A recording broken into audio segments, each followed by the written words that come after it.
অন্নপূর্ণা যোজনা নিয়ে যে সমস্ত মাতৃশক্তি ভাবছেন যে আমাদের কেন পেলাম না, তাদেরকে অনুরোধ করব যে আপনারা আপনাদের আধার কার্ড এবং মোবাইল নাম্বার সঙ্গে আইডি নাম্বার, যে ফর্মটা জমা করার পর যে নাম্বারটা পেয়েছেন আইডি নাম্বার এবং ঠিকানা সমেত আমাদের অফিসে আসুন।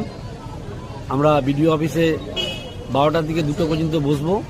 আপনারা নিয়ে আসুন, আমরা চেক করে দেখব প্রকৃত যারা পাওয়ার যোগ্য তাদের সঙ্গে যদি অন্যায় হয়ে থাকে আমরা সঠিকভাবে পাইয়ে দেবার ব্যবস্থা করব, আর যারা পাওয়ার যোগ্য নয় তাদেরকেও আমরা জানিয়ে দেবো।